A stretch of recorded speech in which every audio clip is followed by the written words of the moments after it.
Kung minsan mas okay pa sa atin, pupunta na lang ako sa Quiapo, magdadasal na lang ako sa Nazareno. Pero ang Jesus Nazareno ay wala sa imahen. Ang Jesus Nazareno ay nasa kanyang katawan at dugo na tinatanggap natin sa banal na Eucharistia. Kaya pansamantalang pinipiringan ng ating mga mata, tinatabingan ng mga imahen upang ipaalala sa atin, hanapin natin si Jesus. Hindi lamang sa kahoy, hindi lamang sa fiberglass, hindi lamang sa ivory. Hanapin natin ang Panginoon higit sa lahat sa banal na Eucharistia. And therefore, I challenge you, my dear brothers and sisters, in the following days. Ito naman ang panawagan ng panahon ng Kwaresma, manalangin tayo at sana pagpunta ninyo sa simbahan, ang hanapin ninyo ay ang Santissimo Sacramento. Magdasal kayo sa harap ng tabernakulo sapagkat nandito ang totoong presensya ni Kristo. Amen ba yun? Ang tanong ng mga Griego sa mga alagad o ang pakiusap nila, nais naming makita si Jesus. Ano ang pakiusap nila? Nais naming makita si Jesus. Kayo, nais nyo bang makita si Jesus? Nais nyo bang makita si Jesus? Yan ay isang bagay na sigurado ko dahil nandito kayo.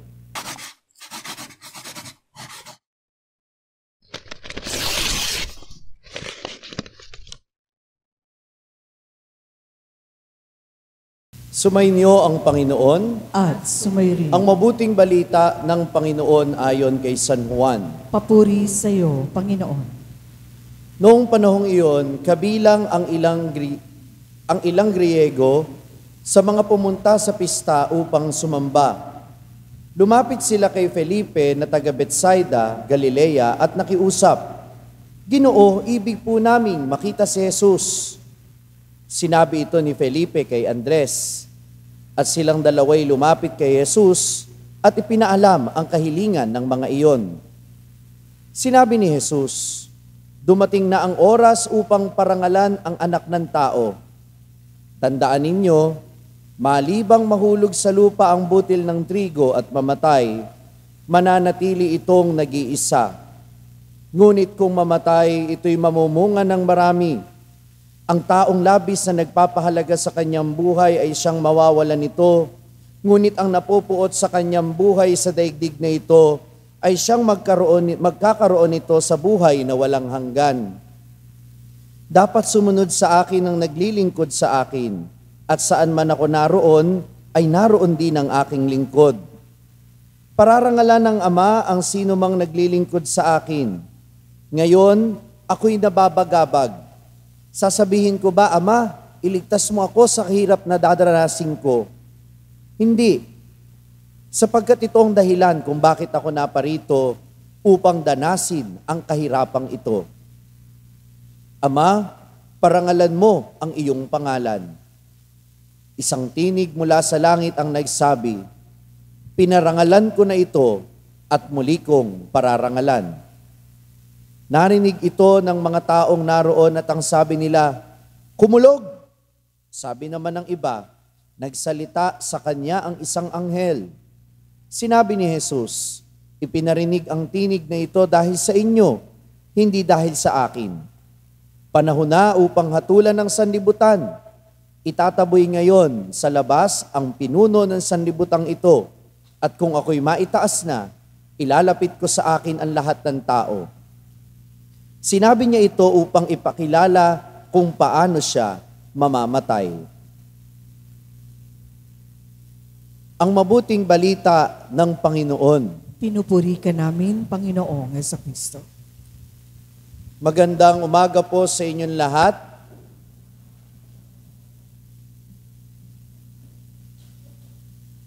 Kapansin-pansin po sa mga simbahan ngayon, kabilang na dito sa ating simbahan, na may takip na ang mga imahen. Ito'y karaniwang ginaganap kapag sumasapit itong ika-5 linggo ng Kwaresma na sa matandang kalendaryo ay tinatawag na Passion Tide Sunday. Sabihin nyo nga po, Passion Tide. O hindi brand ng sabon yan, ha? Ang ibig sabihin yan, Itong linggong ito'y hudyat ng ating malalim na pagninilay tungkol sa kamatayan, pagpapakasakit ng ating Panginoon at tinutuon ang ating paningin sa mga huling tagpo sa buhay ni Jesus dito sa lupa, ang mga pangyayari na papunta sa kanyang pagpapakasakit at kamatayan sa krus. Kaya nga po sa darating na Huwebes, babasahin yung ebanghelyo na dati sa linggong ito binabasa sa lumang kalendaryo. At ano yung ebanghelyo na ito na galing kay San Juan? Na nung ipahayag ni Jesus ang kanyang pagka-Diyos, nung ipinahayag niya na siya nga ang isinugo bilang tagapagligtas, hindi ito matanggap ng mga Hudyo. At dahil dito, kumuha sila ng bato para patayin siya. Pero si Jesus ay nagtago at nakaiwas sa kanila palabas ng templo. Kaya ngayong araw na ito, ang imahe ng Panginoong Jesus ay itinatago. Pero hindi lang pwedeng si Jesus lang. Pati ang kanyang mga tagasunod, ang mga santo, ang mahal na birhen, nakatago rin. Sapagkat kung saan naroon ang Panginoon, naroon din ang kanyang mga lingkod.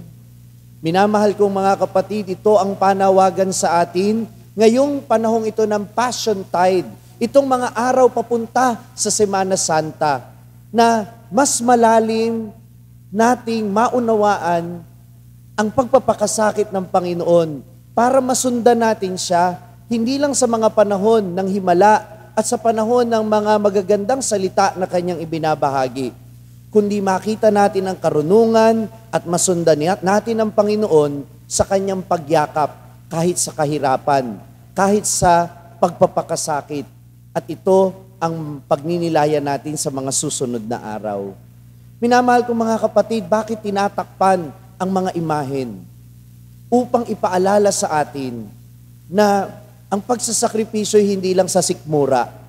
Ang pagsasakripisyo natin ay hindi lang sa pagbabawas ng pagkain, sapagkat kung minsan ang nagiging dahilan ng kasalanan ay ang ating paningin. Tama o mali? Lahat ng ating pandama, kung minsan ay nagiging pinto ng kasalanan para sa ating pagkatao. Kaya ngayon, pati ang ating mga mata ay fina-fasting.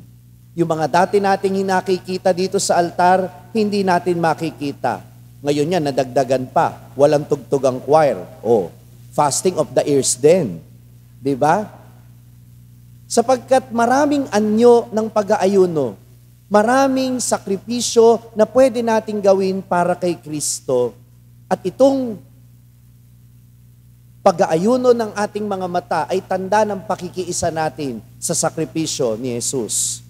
Ito'y tanda na nagpakababang loob ang Panginoon, kaya tayong lahat ay inaanyayahan niyang magsakripisyo at magpakababang loob din. At ito'y paalala sa atin, minamahal kong mga kapatid, na itong mga pantulong sa atin sa panalangin, mga imahe na nakikita natin madalas, yes, these are help. But these images cannot replace the true presence of Jesus in the Holy Eucharist. Kung minsan nakalulungkot isipin, mas komportable pa tayong nagdadasal sa harap ng mga imahen kaysa tayo'y nagdadasal sa harap ng banal na Eucharistia. Yung mga imahen ay mga paalala lang ng presensya ng Diyos. Pero ang presensya ni Kristo, totoong-totoo at ganap na ganap nating nakikita sa tuwing ang katawan ng Panginoon ay iniaalay dito sa altar. Amen po ba yun? Kung minsan mas okay pa sa atin, pupunta na lang ako sa Quiapo, magdadasal na lang ako sa Nazareno. Pero ang Jesus Nazareno ay wala sa imahen. Ang Jesus Nazareno ay nasa kanyang katawan at dugo na tinatanggap natin sa banal na Eucharistia. Kaya pansamantalang pinipiringan ng ating mga mata, tinatabingan ng mga imahen upang ipaalala sa atin, hanapin natin si Jesus. Hindi lamang sa kahoy, hindi lamang sa fiberglass, hindi lamang sa ivory. Hanapin natin ang Panginoon, higit sa lahat, sa banal na Eucharistia. And therefore, I challenge you, my dear brothers and sisters, in the following days. Ito naman ang panawagan ng panahon ng Kwaresma. Manalangin tayo at sana pagpunta ninyo sa simbahan, ang hanapin ninyo ay ang Santisimo Sakramento. Magdasal kayo sa harap ng tabernakulo sapagkat nandito ang totoong presensya ni Kristo. Amen ba yon? Ang tanong ng mga Griego sa mga alagad o ang pakiusap nila, nais naming makita si Jesus. Anong pakiusap nila? Nais naming makita si Jesus. Kayo, nais nyo bang makita si Jesus? Nais nyo bang makita si Jesus? Yan ay isang bagay na sigurado ko dahil nandito kayo. Dahil sa bawat misa, nakikita natin si Jesus. Pero si Jesus ay hindi nananatili lang na nakikita ng ating mga mata sa banal na Eucharistia. Si Jesus ay tinatanggap natin kapag tayo'y nagsisimba. Kaya si Jesus ay hindi lang natin tinitingnan, nagiging bahagi siya ng ating pagkatao. Kaya kung paanong nakakubli ang mga imahen ngayon, kapag tumanggap tayo ng komunyon, hindi ba nakukubli din si Kristo sa ating pagkatao, sa ating kalooban? Hindi ba't parang nalalambungan din siya ng ating pagkatao? Ito siguro, o ito, yung katuparan na sinasabi sa unang pagbasa ngayon, na itatanim ko sa inyong puso ang aking kautusan. Dahil si Jesus ang kumakatawan sa kautusan. John chapter 1, He is the Word made flesh. Siya ang salita ng Diyos, siya ang kautusan ng Diyos na nagkatawang tao. At sa tuwing tayo'y magsisimba, totoong-totoo na itong salitang nagkatawang tao nagiging bahagi ng ating pagkatao. Amen? Kapag si Jesus ay tinanggap natin, nauukit na sa ating puso ang kanyang utos. Kaya ang hamon sa atin, sundin kung ano ang itinatanim niya sa ating kalooban.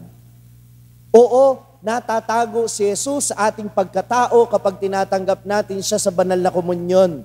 Pero ito'y para maipakita natin siya sa pamamagitan ng ating pagkatao.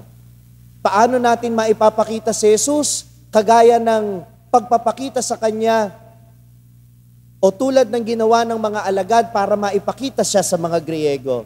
How do we show Jesus to other people? Panindigan natin ang tinatanggap natin sa banal na Eucharistia. Yang biyayang iyan ay nagpapabanal. Ang tanong, pinipili ba natin ang maging banal? It is one thing to receive Jesus in the Holy Communion. It is one thing to listen to the Word of God and say amen to what Jesus says. But it's another thing to apply in our lives what we have heard and what we have received. Oo nga't nakikinig ka ng salita ng Diyos, oo nga't tinatanggap mo ang ating Panginoong Hesus kapag ikaw ay nagkomunyon. Ang tanong, kapag ba si Jesus ay nagkubli na sa iyong kalooban, nahahayag ba ang kanyang kalooban sa pamamagitan ng iyong buhay at pagkatao? Baka kaya nakatakip ang mga imahen upang ang panahon ng Kwaresma ay maging pagkakataon na maipakita natin si Jesus hindi sa pamamagitan ng rebulto, kundi sa pamamagitan ng iyong pagkatao. Let us remind others about Jesus whenever they see us. My dear brothers and sisters, how can you show Jesus to other people if you remain in sin? Paano mo maipapakita si Kristo sa ibang tao kung hindi mo tinatalikuran ng kasalanan? Kaya mahalaga ang pagkukumpisal. Maganda na ngayon pa lang, isipin mo na, kailan ka mangungumpisal upang sa pagtalikod mo sa kasalanan, magsimula na ang pagtahak mo sa landas ng kabanalan para maipakita mo si Jesus sa iba. Si Mahatma Gandhi po, may isa siyang pangarap para sa India. At ito yung buwagin yung tinatawag na caste system. Alam niyo ba yung caste system? Yung caste system, merong mga tinatawag na untouchables. Ganito na lang, para simple.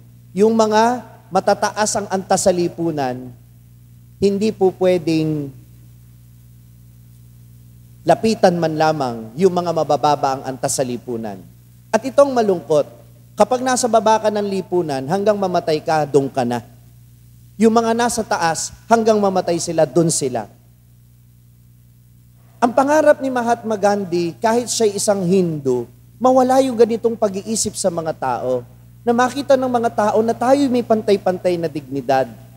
At nung siya'y estudyante, nabasa niya ang Ebanghelyo, napukaw ang kanyang puso sa turo ni Jesus tungkol sa pagiging anak natin ng Diyos.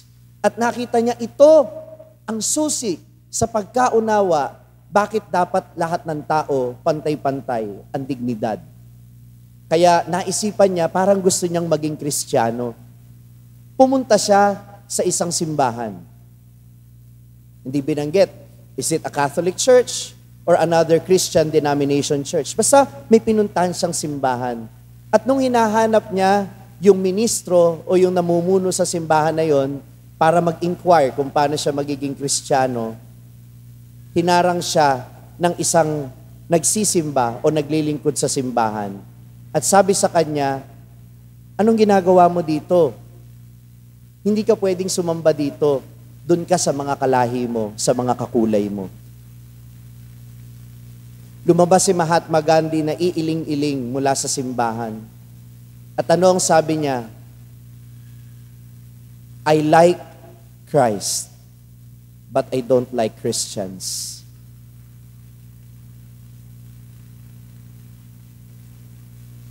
I like Christ, but I do not like that kind of Christianity.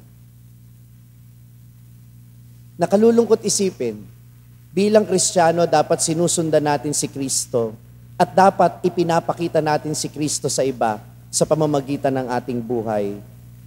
Pero mga magulang, paano nyo maipapakita si Kristo sa mga anak ninyo kung lagi kayong galit at hindi kayo marunong makinig? Mga anak, makinig kayo mga bata. Paano nyo maipapakita si Jesus sa inyong mga magulang kung lagi nyo silang sinusuway at kayo ay laging pasaway? Paano nyo maipapakita si Jesus sa inyong mga kapatid, sa inyong mga kaklase, kung nananakit kayo?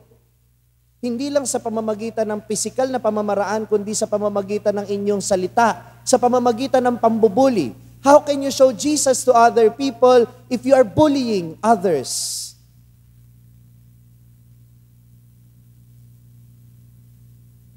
Mga naglilingkod sa simbahan, how can we show Jesus to other people kung tayo mismo away tayo ng away? How can you show Jesus to other people kung dito sa simbahan ang bait-bait mo, pero pag uwi mo, pag nandun ka sa kapitbahay mo, ang sungit-sungit mo? How can we show Jesus to other people if we are full of pride, unforgiveness, selfishness? Paano natin mapapakita si Jesus kung makasarili tayo, kung madamot tayo, kung ayaw nating magpatawad? Paano? Baka matulad tayo sa naranasan o baka matulad yung iba sa karanasan ni Mahatma Gandhi. Gusto nilang makita si Jesus, pero nung nakita nila tayo, parang ayaw na nila. Huwag sana tayong maging hadlang sa ating kapwa para makita si Jesus. May takip ang mga imahen ngayon para ipaalala sa iyo, kapatid, na ang imahe ng Diyos ay nakatatak sa puso mo. You are the image and likeness of God. Panindigan mo, ipakita mo si Jesus sa iba. Amen. Na-inspire ka ba sa narinig mong mensahe ng ating pagninilay ngayon? Abay, wag mong sarilinin yan. Ibahagi mo, ishare mo ang message ito sa iyong mga pamilya at mga kaibigan. Sabi nga namin dito sa SMS, share the message of salvation. At huwag mo kalimutan na mag-subscribe dito sa ating YouTube channel para manatili kang updated sa mga contents natin. At bisitahin din at i-like ang ating iba pang mga social media platforms sa TikTok, Facebook, at Instagram. Hanapin lamang ang Sa Madaling Sabi ni Father Franz Dizon. Mapapakinggan din po ninyo ang araw-araw kong pagninilay sa #1 Catholic meditation app sa mundo na ginagamit na ngayon ng 2 milyon mahigit na mga Pilipino sa buong mundo. Ito ang Hallow app. Kung ida-download ninyo ito ngayon ng libre, ay makaka-access pa kayo sa 10,000 plus contents nito sa loob ng 90 days. Gamitin lamang ang code na FRFRANZ o Father Franz. hallow.com/FRFRANZ. At sama-sama po tayong magpalalim ng ating pananampalataya at uulitin ko, ibahagi natin ito sa iba. Muli, ako po si Father Franz Dizon at ito po ang Sa Madaling Sabi, sharing the message of salvation.